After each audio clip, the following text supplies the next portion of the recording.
Carta aos Hebreus, capítulo 5, versículos 11 ao 14.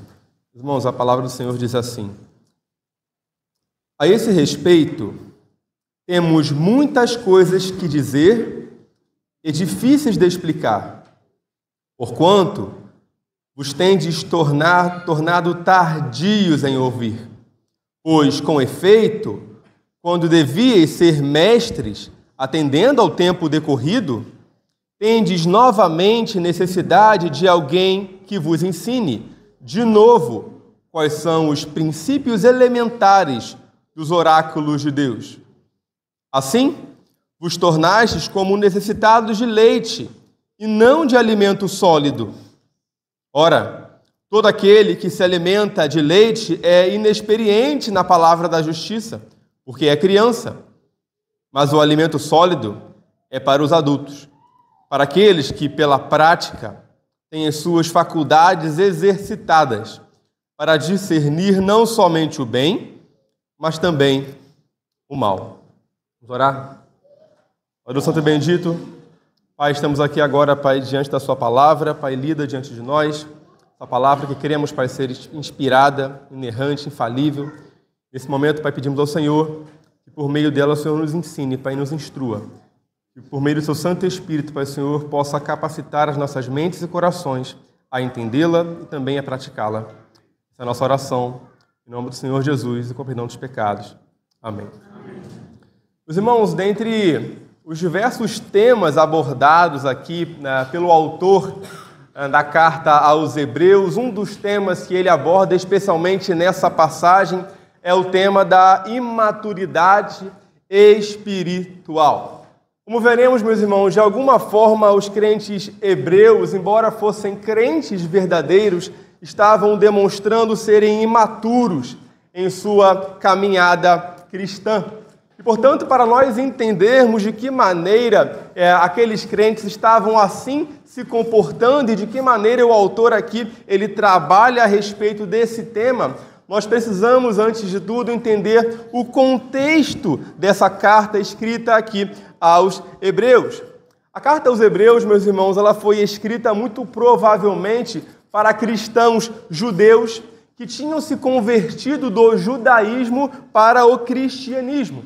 E como resultado dessa conversão, eles estavam agora passando por perseguição e sofrimento. Muitos deles estavam sendo privados das suas famílias, estavam sendo de fato perseguidos, presos, insultados, tendo os seus bens tomados e expoliados.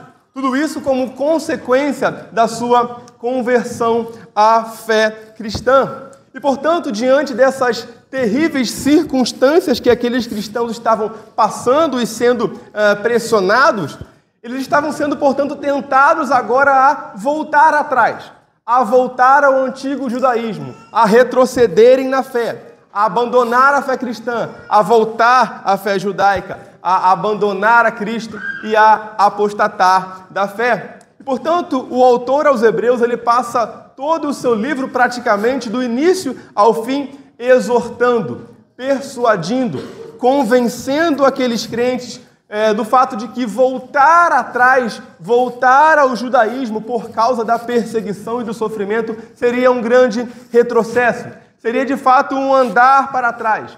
De modo que a sua tese principal no livro de Hebreus é: Cristo é superior, Cristo é melhor. A ideia é, olha, não andem para trás, não voltem ao judaísmo, andem para frente, caminhem para frente, olhem para Cristo, porque Cristo é superior do que o antigo judaísmo. Não é à toa que no capítulo de número 1, Cristo é retratado pelo autor aos Hebreus como o superior aos anjos, por exemplo. No capítulo de número 2, Cristo é retratado como superior a Moisés. No capítulo de número 3, Cristo é retratado como superior aos profetas. No capítulo de número 4, Cristo é retratado como superior ao antigo sacerdócio levítico. No capítulo de número 8, Cristo é retratado como mediador de uma superior aliança. E no capítulo de número 9, Cristo é retratado como ministro de um tabernáculo superior. A ideia, portanto, meus irmãos, era de que aqueles crentes deveriam caminhar e olhar para Cristo, para aquilo que era superior e não para aquilo que era inferior, uma vez que voltar ao antigo judaísmo era sinal de algo muito grave, era sinal de imaturidade. Portanto, irmãos, a ideia é que aqueles crentes, embora fossem crentes verdadeiros, eles de alguma forma não estavam progredindo na fé, não estavam de fato crescendo na fé e amadurecendo espiritualmente. Portanto, essa passagem nos ensina, meus irmãos, que é possível que sejamos crentes verdadeiros, que sejamos crentes de fato, mas de alguma forma ainda imaturos na fé. Essa passagem nos ensina que existem de fato crentes mais maduros e crentes menos maduros. E se essa é a realidade, a imaturidade é a realidade em nossa vida, há algo de errado, há algo fora do lugar, há algo que de fato saiu do eixo e que precisa de mudança e de correção. Portanto, meus irmãos, o que comprova de fato que nós somos maduros na fé? O que comprova que nós não somos espiritualmente imaturos? O que fazer para desenvolver uma vida espiritual de fato madura? Então, para nós entendermos e respondermos, meus irmãos, essas perguntas, eu convido os irmãos agora a acompanhar comigo a partir do versículo número 11 do capítulo 5 da carta aos Hebreus. O autor aos Hebreus, meus irmãos, inspirado pelo Santo Espírito de Deus, ele começa exortando e chamando a atenção daqueles crentes com as seguintes palavras. Versículo 11, ele vai dizer assim: a esse respeito, temos muitas coisas que dizer e difíceis de explicar, porquanto vos tendes tornado tardios em ouvir. Interessante, meus irmãos, que o autor começa dizendo aqui que a respeito de algum assunto, ele tinha muitas coisas que dizer.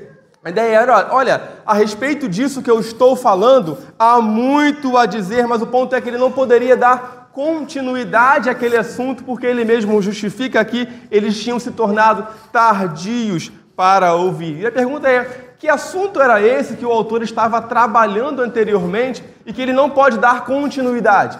E a resposta é que esse assunto era exatamente o que precede a nossa passagem aí e que consta dos versículos de número 1 ao versículo de número 10 desse mesmo capítulo aqui. E que tem a ver, meus irmãos, se os irmãos olharem bem o capítulo de número 5, como que ele se inicia até o versículo 10, o autor está falando aqui a respeito do sacerdócio de Cristo segundo a ordem de Melquisedeque. E a pergunta é, quem era esse homem chamado Melquisedeque? Melquisedeque, meus irmãos, aqui abordado pelo autor dos versículos de Hebreus, dos versículos 1 ao versículo 10, era um homem um tanto misterioso no Antigo Testamento, uma vez que ele aparece apenas aqui no Antigo Testamento, em Gênesis capítulo 14 e no Salmo 110. E lá em Gênesis 14, os irmãos devem muito bem lembrar, esse Melquisedeque aparece após Abraão voltar da batalha no Vale de Sidim. Abraão ali ele vence a batalha e ele se encontra com Melquisedeque no Vale de Sidim ali, e ele lhe entrega pão e vinho, né? E ele vai ali abençoar Abraão, e Abraão por fim lhe dá o dízimo, né? É interessante que, uma vez que Melquisedeque ele só aparece por 2 vezes ali no Antigo Testamento, né, em Gênesis 14 e no Salmo de número 110, a ideia aqui é que esse homem é um tanto misterioso até para os judeus da época aqui do autor de Hebreus, uma vez que ele só aparece 2 vezes no Antigo Testamento, diferentemente do sacerdócio segundo a ordem levítica, que aparece muito no Antigo Testamento. Então a ideia aqui é que esse Melquisedeque era pouco familiar para os leitores aqui do autor de Hebreus, e uma vez que esse personagem é pouco familiar, a ideia é de que o autor aos Hebreus ele queria falar mais a respeito desse homem, e de que maneira Melquisedeque apontava para Cristo. Então a ideia é assim, olha, a respeito de Melquisedeque e sobre o que ele tem para apontar para Cristo, eu tenho muito mais a dizer, mas vocês são tardios em ouvir. Mas não apenas isso, ele diz também que essas muitas coisas que ele tinha a dizer a respeito de Melquisedeque eram também difíceis de explicar. e a ideia aqui de difíceis de explicar no texto, não era que o autor tinha algum problema didático em ensinar coisas, né? Em ensinar. O problema não estava aqui com o autor aos Hebreus. A ideia de que essa incapacidade, essa dificuldade, melhor dizendo, de ensinar, tinha a ver, ou de explicar, com a dificuldade de acompanhar o raciocínio. A dificuldade daqueles leitores de acompanhar o raciocínio, de compreender, de absorver o conteúdo. E a ideia mais ou menos é a seguinte: qualquer processo de aprendizagem, para nós compreendermos, por exemplo, um assunto muito complexo, é necessário, como pré-requisito, que nós tenhamos um conhecimento mais básico, mais simples, mais elementar a respeito desse mesmo assunto. A ideia é: nós não conseguimos compreender algo muito complexo sem uma base, sem aquilo que nós entendemos como fundamento. Por exemplo, ninguém é capaz de aprender cálculo 3, ou geometria linear, ou geometria diferencial, sem aprender antes as operações matemáticas mais básicas: adição, subtração, multiplicação e divisão. Ou, por exemplo, ninguém é capaz de ensinar química avançada para alguém que ainda não sabe ler ou não sabe escrever. Então, o ponto do autor é exatamente esse. Ele não pode avançar no conteúdo, esse conteúdo é difícil de explicar porque os seus leitores teriam dificuldade de assimilar. E por que eles teriam a dificuldade de assimilar? Porque lhes faltava a base, lhes faltava o fundamento, lhes faltava o mínimo necessário para entender essas coisas. Ele diz que eles assim o eram porque eles eram tardios em ouvir. A palavra tardios, aqui traduzida como tardios, significa que é duro de ouvido. A ideia é de esquecidiço, lento para aprender. Sabe aquela pessoa que você fala, e aquela famosa frase, né, entra no ouvido e sai no outro. Então a ideia é de que toda essa lentidão, essa dificuldade de aprender era provocada de fato pela negligência daqueles crentes, pela lentidão daqueles crentes, pela preguiça daqueles crentes, pela indiferença, pela displicência daqueles crentes. Meus irmãos, um ponto interessante é que o autor aos Hebreus até aqui, ele não critica aqueles crentes por causa de um pecado visível. Ele não critica aqueles crentes por causa de um escândalo público cometido no meio da igreja. Ele não critica aqueles crentes por causa de um pecado exposto ou por causa de um comportamento ético. Ele critica aqueles crentes por causa da sua indiferença, do seu relaxamento, da omissão e da displicência daqueles crentes. Reparem que ele não critica um fazer daqueles crentes, mas um não fazer.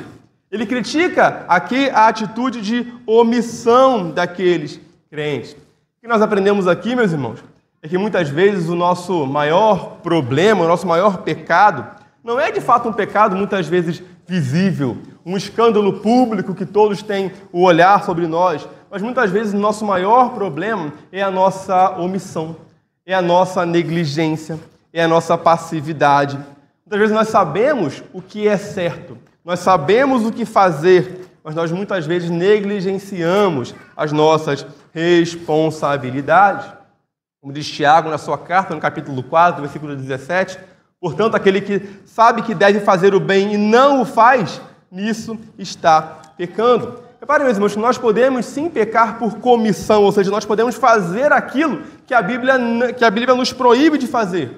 Mas nós também podemos pecar por omissão, não fazendo aquilo que a Bíblia ordena que façamos. Portanto, meus irmãos, um crente imaturo, como é descrito aqui pelo autor aos Hebreus, é muitas vezes aquele crente que negligencia a sua vida devocional, por exemplo. É o crente que sabe que deve orar, que deve ler a palavra, que deve se esmerar na palavra, que deve se debruçar sobre a palavra, mas ele muitas vezes negligencia as suas responsabilidades. Hoje é muito comum, por exemplo, com o uso do celular, que nós percamos aí minutos ou horas vendo o Reels, do Facebook ou do Instagram. E quanto tempo nós, muitas vezes, perdemos nessas coisas e não damos, de fato, o real valor àquilo que de fato importa, como a palavra de Deus. Por exemplo, se nós fôssemos, eu já fiz isso uma vez, contar o tempo que leva para você ler a carta aos Efésios, por exemplo, do início ao fim, não dura mais do que 15 ou 20 minutos. Você lê toda a carta aos Efésios. E nós perdemos muitas vezes isso vendo stories no Instagram, Reels ou outras coisas semelhantes. É interessante uma frase do John Piper, ele diz que uma das maiores utilidades do Twitter e Facebook será provar no último dia que a falta de oração não era por falta de tempo. Interessante isso, né, meus irmãos? Às vezes o crente imaturo é também aquele que despreza a comunhão dos santos, despreza o dia do Senhor, negligencia o dia do Senhor, se torna omisso, indiferente, irresponsável quanto ao dia do Senhor. E, portanto, meus irmãos, se nós queremos de fato amadurecer na fé, nós devemos de fato dedicar o nosso tempo às coisas do Senhor, à oração, à leitura da palavra. Reparem, meus irmãos, que um dos maiores homens de Deus na história foram aqueles que se dedicaram à oração. Reparem, o próprio Senhor Jesus, totalmente santo, totalmente perfeito, e nos relatos do Novo Testamento, ele a todo momento se retirava para um lugar solitário para orar. Reparem como que o próprio Senhor Jesus, o Filho de Deus, se dedicava à oração. Portanto, meus irmãos, amemos a palavra do Senhor, amemos a oração, nos dediquemos à oração, amemos os nossos símbolos de fé que traduzem fielmente aquilo que a Bíblia expõe, a doutrina da palavra do Senhor. Quanta riqueza teológica nós temos em nossos símbolos de fé, quanta profundidade doutrinária nós temos em nossos símbolos de fé, quanta fidelidade às Escrituras nós temos e quantas vezes nós, muitas vezes, desprezamos os nossos próprios símbolos de fé. Quão mais presbiterianos nós poderíamos ser se nós amássemos mais os nossos símbolos de fé e quão menos presbiterianos nós somos à medida que nós os desprezamos, não é verdade? Portanto, meus irmãos, amemos de fato a doutrina do Senhor. Amemos o culto ao Senhor, o congregar, o dia do Senhor. Lá na própria carta aos Hebreus, no capítulo 10, versículos número 25, vai dizer assim, não deixemos de congregar-nos como é de costume de alguns. É interessante que aqueles crentes não apenas estavam menosprezando ou negligenciando o aprendizado, o crescimento na palavra do Senhor, como também estavam deixando de congregar, estavam negligenciando o próprio culto ao Senhor, tratando o culto ao Senhor como algo opcional, como algo indiferente. Uma frase que eu acho interessante do Charles Spurgeon, ele diz que a fé que não leva você para a igreja provavelmente não levará você para o céu. Interessante. A fé que não te leva para a igreja provavelmente não levará você para o céu.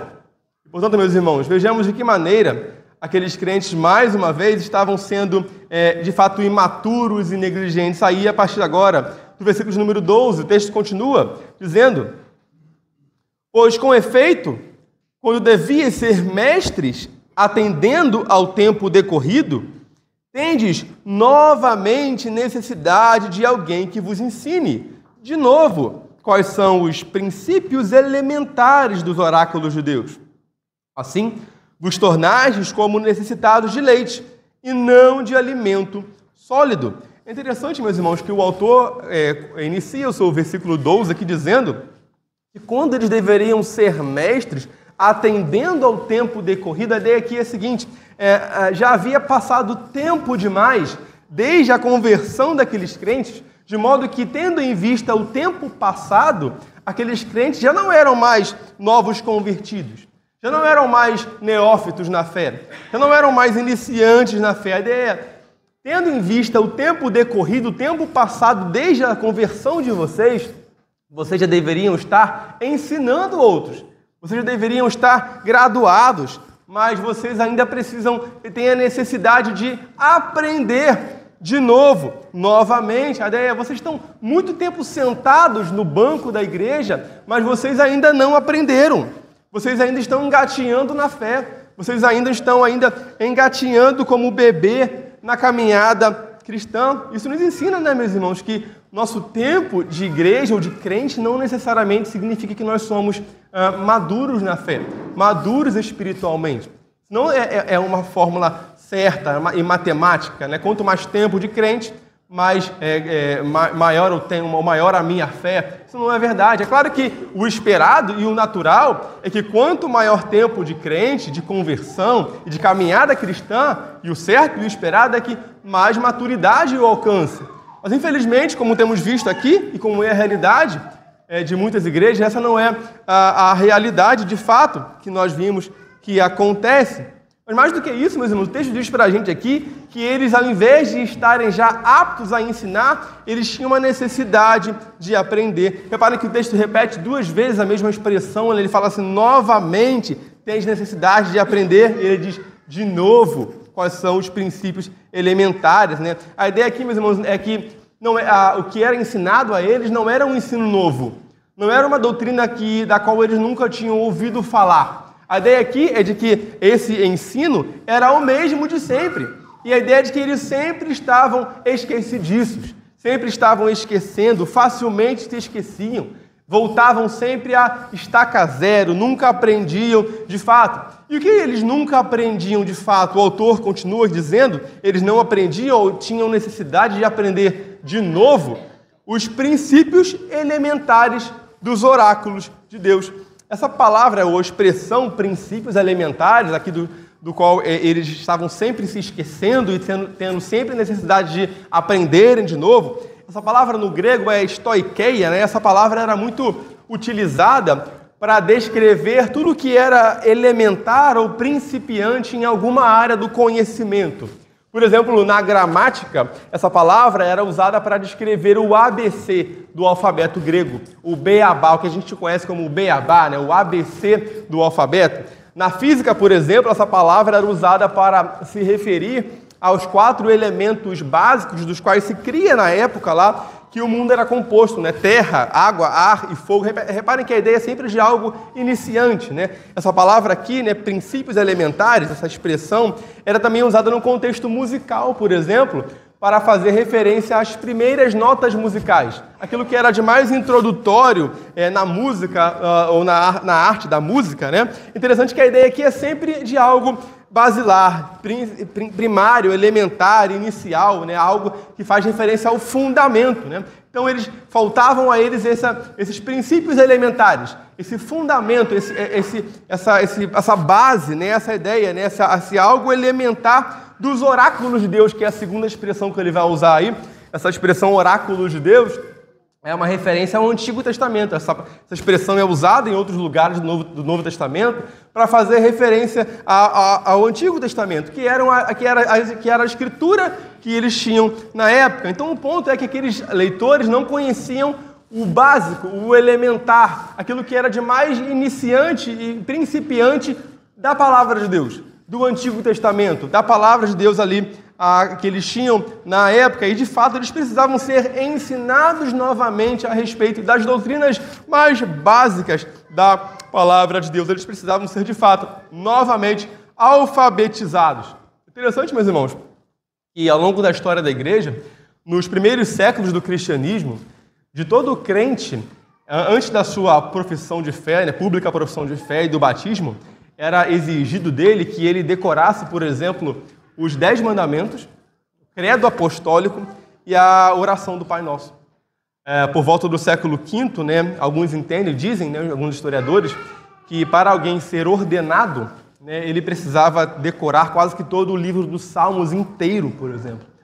Na época da Reforma, existiam 3 documentos considerados os mais elementares, os mais básicos, né, da fé cristã, que eram exatamente o credo dos apóstolos, a oração do Pai Nosso e os 10 mandamentos. Na época da Reforma, quem soubesse ali explicar, né, com clareza o conteúdo desses elementos da fé cristã, só assim ele estaria apto, por exemplo, para explicar ou ensinar aos outros. É claro que a ideia aqui, meus irmãos, eu não estou dizendo que todos nós somos chamados a sermos mestres, a sermos professores. A ideia aqui, o ponto do autor, é entender que há um caminho natural do crente em crescer na fé. Há um caminho natural do crente em crescer na sua caminhada cristã. De modo que a fé cristã não é uma fé meramente subjetiva. Não é uma fé que diz respeito ao que eu acho. Você vê muito hoje em dia isso, né? O que você acha sobre isso? Um dá uma opinião, o outro dá uma outra opinião. A fé cristã é uma fé objetiva, ela é composta de um conteúdo doutrinário. Ela pressupõe um conteúdo doutrinário dele. O que você crê como crente? O que é a doutrina da justificação? É isso, é isso, é isso. O que é o Evangelho? Reparem que a fé cristã pressupõe um conteúdo objetivo. Se algum não crente alguma vez te indagar sobre o conteúdo da fé, pelo fato da fé ser objetiva e possuir um conteúdo, nós devemos ser capazes de explicar com clareza o que a fé cristã acredita, o que nós, como crentes e cristãos, acreditamos acerca do Senhor Deus e do Senhor Jesus Cristo. Portanto, meus irmãos, o ponto do autor aqui é mostrar que, de fato, que a vontade de Deus para nós é que nós cresçamos na fé, amadureçamos na fé. Nas palavras de Paulo, em Efésios 4:13, a vontade de Deus para nós é que todos cheguemos à unidade da fé e do pleno conhecimento do Filho de Deus, à perfeita varonilidade, à medida da estatura da plenitude de Cristo, para que não sejamos mais como meninos. Reparem, meus irmãos, a expressão que Paulo usa aqui, ele fala que a vontade de Deus para nós é que todos cheguemos à unidade da fé. Ele fala sobre o pleno conhecimento do Filho de Deus, sobre a perfeita varonilidade, sobre a medida da estatura da plenitude de Cristo. Reparem que todas essas expressões fazem referência a um crescimento na fé, a um amadurecimento na fé, a uma perfeição. Essa é a ideia para que não sejamos mais como meninos. Essa é a ideia. Lá, um autor, comentando a carta aos Hebreus, chamado Richard Phillips, em seu comentário, ele diz assim, interessante, abre aspas, pesquisas recentes mostram que a maioria dos cristãos professos não pode, por exemplo, citar metade dos 10 mandamentos, citar o nome dos 4 evangelhos, ou articular o que significa o termo justificação. Reparem que essa é uma realidade muito comum, ele escreve isso no contexto norte-americano, mas eu creio que isso se encaixa bem ao contexto brasileiro também. Nós somos uma geração que temos acesso a tanta informação. Você vai no YouTube, você tem acesso a grandes pregadores, você tem acesso a bibliotecas, a livros de graça, mas reparem que nós nunca vivemos numa época onde você vê tanto desprezo pelo conhecimento, tanta doutrina enganosa, tanta teologia maléfica, tanta teologia danosa. Eu estava esses dias vendo um post no Instagram de um pastor, e ele postou sobre, o título era mais ou menos sobre a insanidade de querer ser mãe ou pai de pet.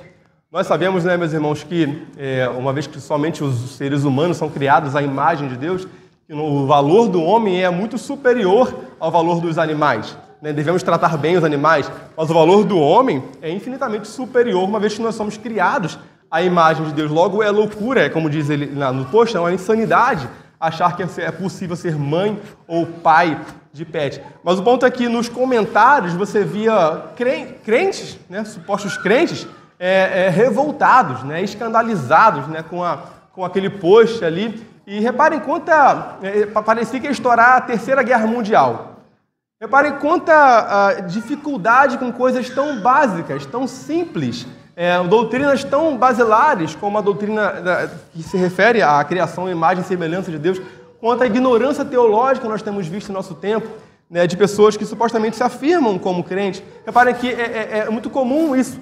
Você vê um desprezo pelo conhecimento, um desprezo pela teologia saudável, pela teologia bíblica. Isso é uma realidade, de fato, de crentes, de fato, imaturos. Mas o autor continua, meus irmãos, aí no finalzinho desse mesmo versículo 12, e aí nós leremos o final do verso 12 e o verso 13, ainda ilustrando a ideia aqui do crente, ou da imaturidade espiritual. Ele vai dizer assim, assim vos tornastes como necessitados de leite, e não de alimento sólido. Ora, todo aquele que se alimenta de leite é inexperiente na palavra da justiça, porque é criança. Agora o autor aqui, meus irmãos, ele vai se utilizar de uma analogia, de uma metáfora envolvendo as figuras do leite e da criança, exatamente para exemplificar aqui o estado espiritual daqueles crentes.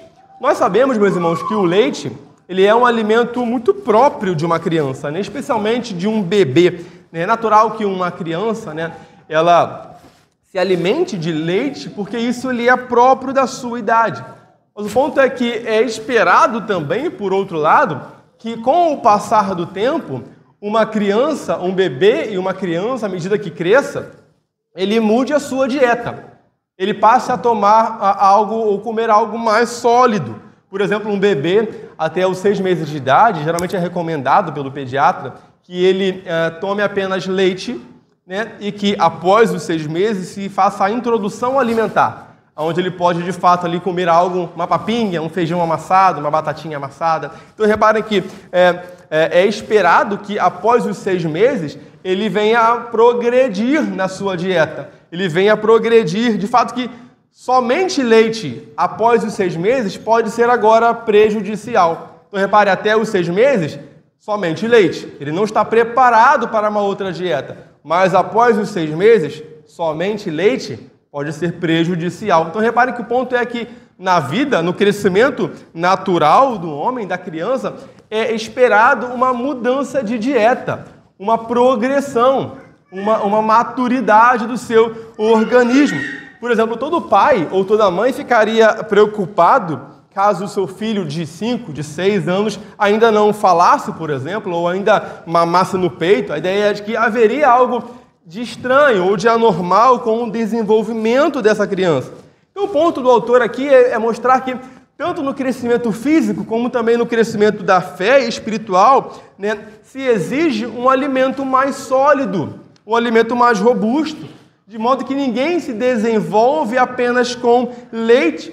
E o ponto aqui do autor é que, embora aqueles crentes fossem adultos em termos de idade, em algum sentido ainda espiritual, eles eram como crianças. Eles se alimentavam de leite. Eles eram crianças na fé. Esse é o ponto. Eles deveriam ter progredido na fé, mas ainda não tinham, assim, o feito. E no 13, como nós lemos, ele diz que todo aquele que se alimenta de leite, ele é inexperiente.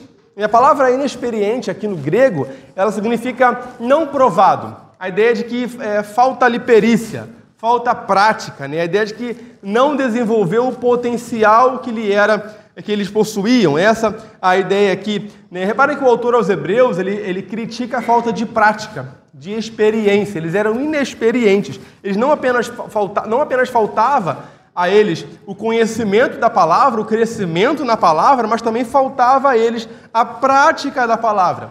E faltava a prática da palavra exatamente porque eles faltava o conhecimento da palavra. Assim como um bebê, ele é inexperiente na vida, porque ele falta, de fato, o conhecimento. Um bebê não tem prática, não tem experiência de vida, porque ele falta, de fato, o contato, né? De fato, o conhecimento a respeito das coisas da vida. Aqueles crentes eram, de fato, também inexperientes na fé. A ideia é de que eles apenas ouviam, talvez no banco das suas igrejas ali, mas nunca colocavam em prática. Nunca praticavam, de fato, aquilo que estavam ouvindo. Faltava-lhes experiência. É mais ou menos o que Tiago diz lá na sua carta, no capítulo 1, versículo 22, 25, onde ele diz assim: tornai-vos, portanto, praticantes da palavra, e não somente ouvintes, enganando-vos a vós mesmos. Porque se alguém é ouvinte da palavra e não praticante, assemelha-se a um homem que contempla num espelho o seu rosto natural, pois a si mesmo se contempla e se retira, e para logo se esquece de como era a sua aparência. Mas aquele que considera atentamente na lei perfeita, lei da liberdade, nela persevera, não sendo ouvinte negligente, mas operoso praticante, esse será bem-aventurado no que realizar. Reparem, meus irmãos, que um crente maduro é um crente que pratica a palavra. É um crente que, de fato, não apenas ouve, não apenas entende, não apenas sabe, mas ele vive, ele pratica, ele coloca em prática o conhecimento que tem. Reparem que é possível, como nós vemos, né, que alguém conheça muito de teologia, por exemplo. Saiba muito de teologia, mas seja, por exemplo, um arrogante, um prepotente. Ou que saiba bastante de teologia, mas não pratica aquilo que sabe, não pratica a palavra. Reparem, meus irmãos, que é claro que é impossível que nós vivamos corretamente sem o conhecimento correto. Mas reparem que de nada adianta um conhecimento correto sem a prática correta, sem o viver corretamente. Mas o ponto é, meus irmãos, em que aqueles crentes eram inexperientes, como o autor aqui critica? Eles eram inexperientes em alguma coisa. Ele vai dizer que eles eram inexperientes na palavra da justiça. E ele vai justificar no texto dizendo porque é criança. A ideia aqui, meus irmãos, é que uma criança, ela não tem um discernimento, como tem, por exemplo, o adulto em julgar entre o certo e o errado. Uma criança, geralmente, ela acredita em qualquer pessoa. Uma criança, geralmente, ela não tem o discernimento, né, para aceitar um pirulito ou um doce de qualquer um. Geralmente, nós temos que ensinar uma criança a assim não fazer, a não aceite coisas de estranhos. Uma criança, geralmente, não desconfia de muita coisa, ela é facilmente ludibriada. E o ponto aqui, a analogia aqui é de que crentes imaturos geralmente são levados por qualquer coisa. Geralmente falta a eles um crivo, um filtro, uma capacidade de julgar. Geralmente são levados por qualquer vento de doutrina, por qualquer modismo, por qualquer tipo de modismo teológico. Por exemplo, eu conheço pessoas que, ao mesmo tempo que gostam de ouvir Augusto de Nicodemos, John Piper, Heber Campos Júnior, ouvem ao mesmo tempo Benny Hinn, Bispo Macedo e R.R. Soares. Reparem que é uma confusão teológica, uma confusão de fato, uma imaturidade nesse julgar, nesse discernimento, essa a ideia. Portanto, meus irmãos, esse é o ponto. Nós devemos ser aptos para discernir entre o certo e o errado, entre a boa e a má doutrina. E o autor continua exatamente falando sobre isso, no versículo 14, quando ele continua dizendo: mas o alimento sólido é para os adultos, para aqueles que pela prática têm as suas faculdades exercitadas, para discernir não somente o bem, mas também o mal. Reparem que agora, a partir do versículo 14, nesse versículo, ele vai descrever aqui o adulto espiritual. Ele vai falar agora não mais sobre a criança na fé, o adulto, a criança na fé, o imaturo, mas ele vai falar agora sobre o adulto espiritual. E a ideia aqui, quando ele fala que pela prática ele tem as suas faculdades exercitadas, a ideia de prática aqui tem a ver com hábito, com o uso constante. Reparem que o crente maduro não é necessariamente aquele que sabe muito ou que sabe mais, mas sim aquele que sabe colocar em prática o conhecimento que tem das Santas Escrituras. Um autor, mais uma vez comentando essa passagem, o comentarista, ele vai dizer assim: a maturidade espiritual não advém dos eventos isolados, nem de uma grande explosão espiritual. Advém, sim, de uma aplicação regular da disciplina espiritual. Reparem, meus irmãos, que interessante. A maturidade espiritual, ela não vem de eventos, grandes eventos, né, de grandes congressos ou de grandes conferências, nada contra congressos e conferências, mas reparem que é muito comum hoje em dia as pessoas esperarem uma mudança na sua vida, uma virada de chave como se fosse uma grande explosão espiritual. De uma hora para outra, de um dia para outro, elas querem de fato mudar a sua vida. Agora, serem maduras espiritualmente. Reparem que a maturidade tem muito mais a ver com a aplicação regular da disciplina espiritual. Geralmente nós vemos muitas vezes jovens, né, muito ávidos, né, por shows, por experiências extraordinárias. Reparem, o ponto aqui, meus irmãos, aqui ninguém amadurece de uma hora para outra. Reparem como uma pessoa, por exemplo, passa num concurso público, ela não passa de uma hora para outra, no estalar de dedos. Ela passa com a disciplina regular no seu dia a dia estudando, e uma hora ela alcançará o seu objetivo. A ideia aqui de que a maturidade exige tempo. Essa é a ideia aqui. Ninguém amadurece de uma hora para outra. E essa prática aqui, né, com as suas faculdades exercitadas, ela tem o objetivo de discernir, como diz o autor, não somente o bem, mas também o mal. A ideia aqui de faculdades, né, exercitadas tem a ver com uma capacidade desenvolvida, né, com uma capacidade treinada. Né? Um crente maduro, desenvolvido, treinado, ele é capaz de discernir não somente o bem, mas também o mal. Há duas interpretações aqui a respeito do que seria esse discernir não somente o bem, mas também o mal. A primeira interpretação diz respeito aqui ao fato de que esse discernir tem a ver com fazer escolhas morais de maneira sábia, né? Os adultos, nós adultos, somos constantemente confrontados com decisões morais que nós precisamos fazer. Nós, a todo momento, precisamos decidir entre o certo e o errado. E o ponto é, uma vez que nós somos experientes, como adultos que somos, nós somos capazes mais facilmente do que as crianças, por exemplo, de fazer escolhas morais de maneira mais sábia, ou seja, de discernir entre o bem e o mal de maneira mais sábia, né? Então o ponto é que em nós, em adultos, nós temos um conhecimento experiencial que crianças não têm. Então essa é a primeira interpretação. Mas uma segunda interpretação diz respeito aí ao fato de que esse discernir não somente o bem, mas também o mal, tem a ver aqui com bem e mal em termos teológicos e doutrinários. A ideia aqui, meus irmãos, aqui, um crente de fato maduro, ele sabe diferenciar a sã doutrina da heresia. Ele sabe diferenciar o conhecimento, a teologia maléfica e danosa da teologia bíblica e correta. Ele sabe, de fato, diferenciar, né, o falso pastor do verdadeiro pastor. E o que nós vemos hoje em dia é exatamente muitas pessoas que são facilmente enganados e são levados por qualquer vento de doutrina. Tal como uma criança que, de fato, como foi dito, aceita facilmente um doce de um estranho. Muitas vezes se levanta alguém na televisão, na internet, as pessoas são ávidas em dar-lhes ouvidos. Reparem que um crente maduro, ele sabe discernir de fato a boa doutrina da má doutrina, ele sabe rejeitar mais facilmente o herege, o falso crente, o falso pastor do verdadeiro pastor, do pastor fiel. Essa é a ideia aqui. Reparem, meus irmãos, que o autor aos Hebreus, portanto, ele fez questão de definir aqui e trazer aqui a ideia da maturidade espiritual agora praticada pelo crente maduro, pelo crente que de fato sabe discernir o bem e o mal em termos teológicos, em termos doutrinários.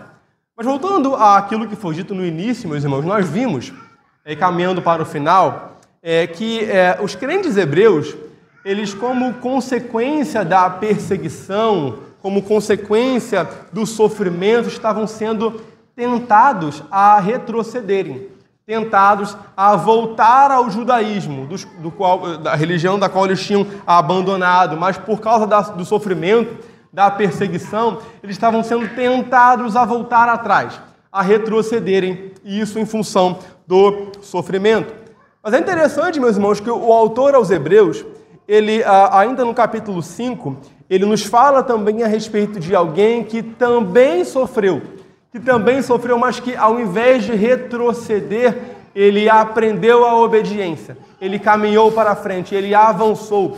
Lá no versículo 6 e 7 desse mesmo capítulo, ele diz que ele, Jesus, nos dias da sua carne, tendo oferecido com forte clamor e lágrimas, orações e súplicas a quem o podia livrar da morte, e tendo sido ouvido por causa da sua piedade, embora sendo filho, aprendeu a obediência pelas coisas que sofreu.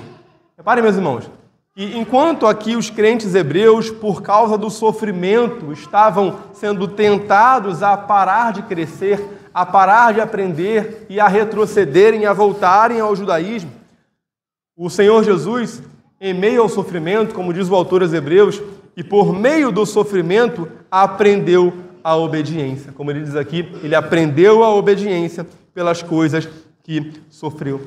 Seja no Getsêmani, seja na cruz, seja na tentação, Jesus, por meio do seu sofrimento, jamais voltou atrás, jamais retrocedeu, mas aprendeu a obediência pelas coisas que sofreu. O ponto é esse.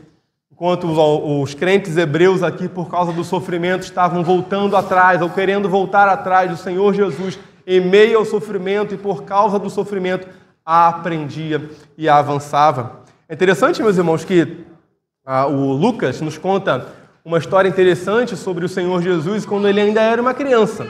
Nós falamos aqui sobre a criança, não é verdade? No capítulo 2 de Lucas, o autor lá nos conta que, certa feita, o Senhor Jesus, com apenas 12 anos de idade, os seus pais, Maria e José, o levaram para Jerusalém, para a festa da Páscoa. E, tendo terminado a festa, ali eles estavam voltando para casa. Os irmãos devem bem lembrar dessa história. José e Maria uma hora eles se dão conta de que o Jesus não estava mais com eles. Jesus tinha ficado para trás. E aí eles voltam para Jerusalém, muito provavelmente desesperados, à procura do seu filho, e o procuram por 3 dias.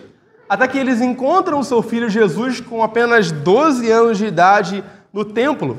E lá no texto de Lucas diz que ele estava ali, sentado, entre os doutores da lei, os ouvindo e os interrogando. E lá Lucas finaliza dizendo que todos o admiravam pela sua inteligência e resposta.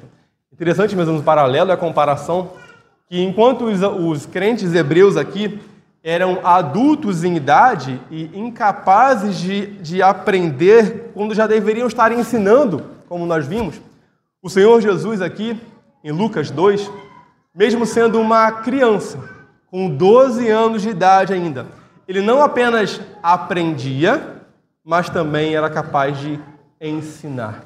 Ele os ouvia e os interrogava, e todos o admiravam.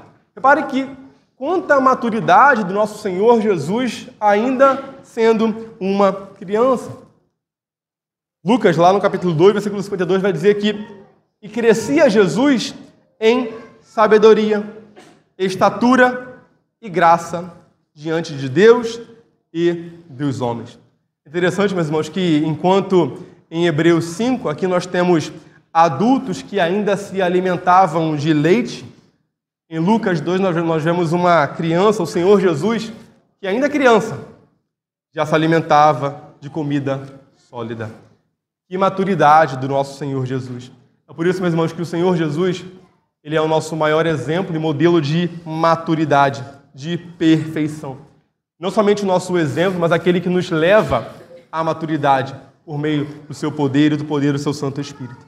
E, portanto, meus irmãos, que nós cresçamos como ele, em sabedoria, em conhecimento e graça, e que nós amadureçamos e aprendamos a respeito dele e da sua palavra e cresçamos no conhecimento do nosso Senhor. Essa é a nossa oração, meus irmãos, e nosso desejo. O Senhor nos abençoe, meus irmãos. Amém.